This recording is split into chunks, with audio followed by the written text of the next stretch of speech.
रामायतन, जिसे लिखे हैं Tulsidas, NEP 3rd same BCom के छात्रों के लिए इसे रखा गया है। इसका सारांश यहाँ पर समझाने का प्रयास किया गया है। तुलसीदास जी राम के परम भक्त थे। उन्होंने यहाँ पर श्री रामचंद्र जी जब 14 सालों के लिए वनवास गए थे, उस समय के संदर्भ को प्रस्तुत किया है। तो देखते हैं क्या है। देखी पाय मुनिराय तुम्हारे, भये सुकृत सब सुफल हमारे।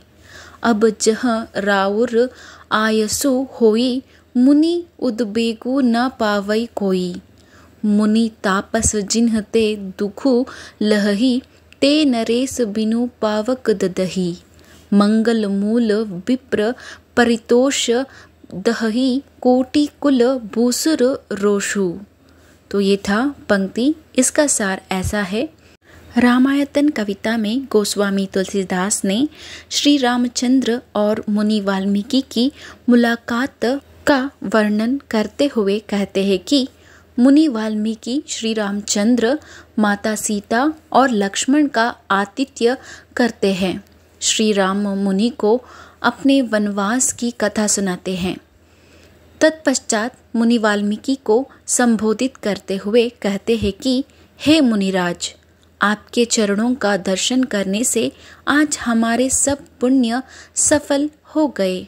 हमें आपके दर्शन से सब पुण्यों का फल मिल गया। अब जहाँ आपकी आज्ञा हो और जहाँ कोई भी मुनि नाराज या गुस्सा न हो, क्योंकि मुनि और तपस्वी जिनसे दुख पाते हैं वे राजा अपने दुष्ट कर्मों से बिना अग्नि के ही जलकर भस्म हो जाते हैं। और श्री रामचंद्र जी यह भी कहते हैं कि ब्राह्मणों का संतोष सब मंगलों की जड़ है और भूदेव ब्राह्मणों के क्रोध हो जाने से करोड़ों मानव कुलों को भस्म कर देता है। अगले पंक्ति इस तरह है। अस जिय जानी कहिय सोई टाऊं, सिय सौमित्री सहित जहाँ जाऊं। तह रचि रुचिर परन तृणशाला, बासु करो कछु काल कृपाला। सहज सरलतम सुनी रघुबर बानी, साधु साधु बोले मुनि ज्ञानी। कस न कहु अस रघुकुल केतु, तुम पालक संतत रुति सेतु। इसका सार है, हे दयालु, यह सब आप अपने हृदय में विचार करके ऐसा स्थान बतलाइए जहाँ मैं लक्ष्मण और सीता सहित जाकर पत्तों और घास की सुंदर कुटी बनाकर कुछ समय निवास करूं। श्री रामचंद्र जी राजकुल के होते हुए भी सरल और सहज रीति से बात कर रहे थे। उनके इन नम्रता पूर्वक बातों को सुनकर मुनि वाल्मीकि ने कहा कि धन्य धन्य है रघुकुल के ध्वजा स्वरूप। आप सदैव वेद की मर्यादा का पालन तथा रक्षण करने वाले महान व्यक्ति है। आपका ऐसा कहना स्वाभाविक है। अगले पंक्ति है। रुति सेतु पालक राम, तुम जगदीश माया जानकी। जो सृजति जगु पालती, हरति रूख पाई कृपा निधान की। जो सहस सीसु अहिसु महिधरु, लखनु सचरारच घनी। सुरकाज धरी नरराज तनु, चले दलन खल निसीचर अनी। राम स्वरूप तुम्हार वचन अगोचर बुद्धि पर। अविगत अखत अपार, नीति नीति नीति निगम कह। इसका सार है। मुनि वाल्मीकि कहते हैं कि हे राम, आप वेद की मर्यादा के रक्षक जगदीश्वर है। जानकी जी, आप माया है और कृपा भंडार है। आपका रूख पाकर ही जगत अपना सृजन करता है और आप ही के रूख से पालन और संहार होता है। जो 1000 मस्तक वाले सर्पों के स्वामी और पृथ्वी को अपने सिर पर धारण करने वाले हैं, वही चराचर के स्वामी शेष जी लक्ष्मण हैं। देवताओं के कार्य के लिए आप राजा का शरीर धारण करके दुष्ट राक्षसों की सेना का नाश करने के लिए चले हैं। हे राम, आपका स्वरूप वाणी अगोचर बुद्धि से परे, अव्यक्त, अकथनीय और अपार है। वेद भी आपकी वाणी का निरंतर नेति नेति कहकर, अर्थात जिसका अंत ही ना हो, वर्णन करता है।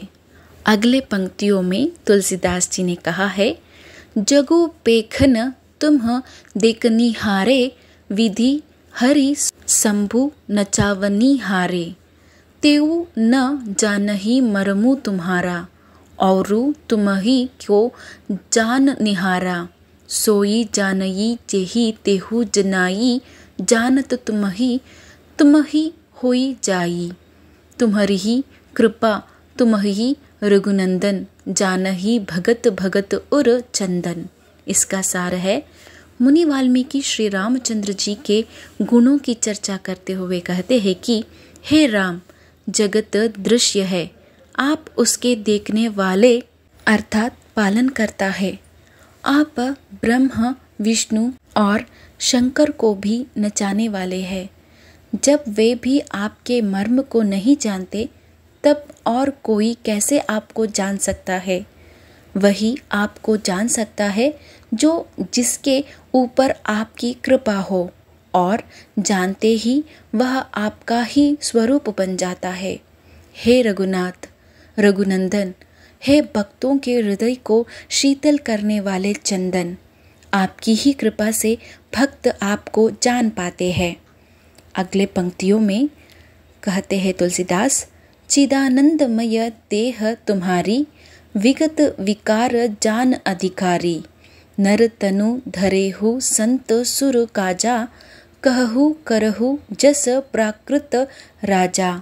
इसका सार है, आपकी देह चिदानंदमय है, यह प्रकृति जन्य पंच विकारों से रहित है। आप सब विकारों से रहित है। इस रहस्य को अधिकारी पुरुष ही जान सकता है, वे आप है। आपने देवता और संतों के कार्य के लिए नर शरीर धारण किया है और साधारण राजाओं की तरह ही रहते हुए सब कार्य करते हैं।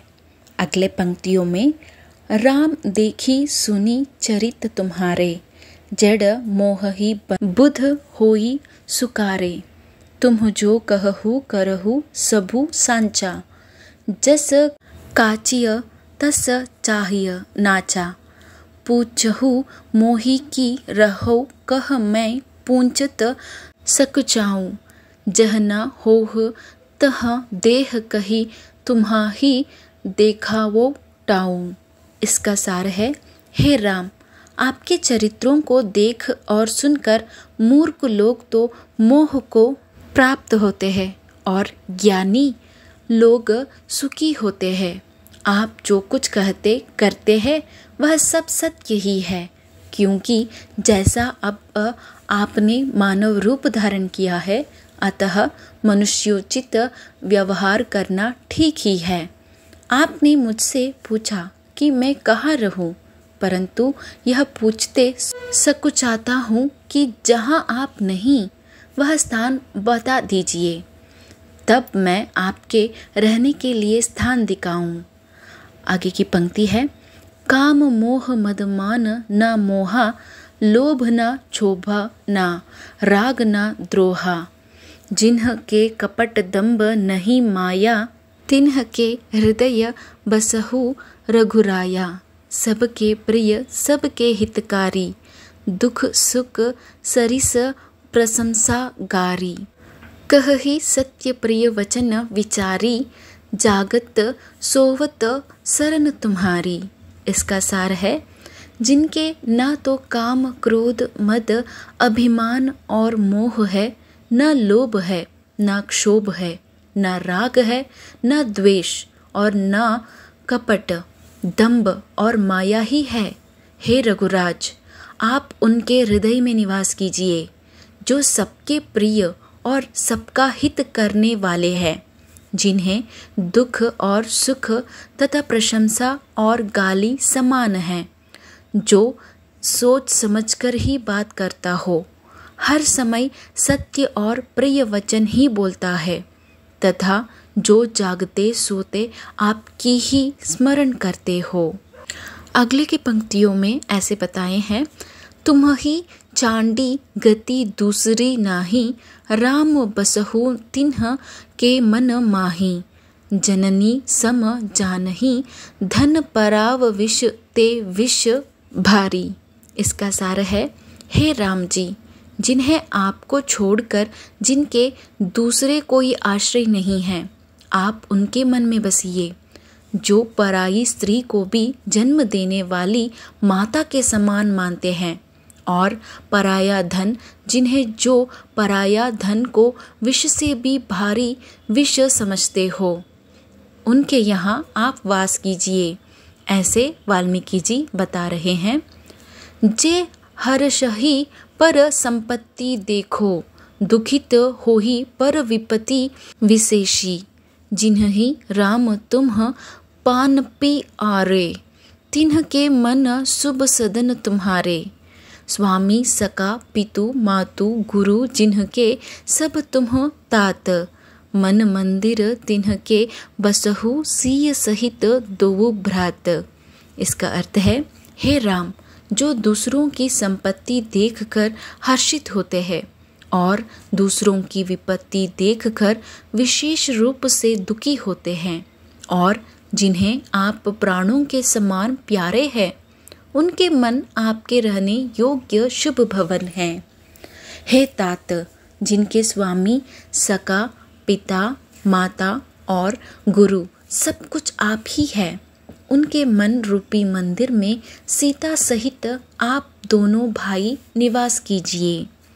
आगे की पंक्ति इस तरह है, अवगुण तजी सब के गुण गहही, विप्र दिनु हित संकट सहही, नीति निपुण जिन्ह कई जग लीका, घर तुम्हार तिन्ह कर मनु नीका।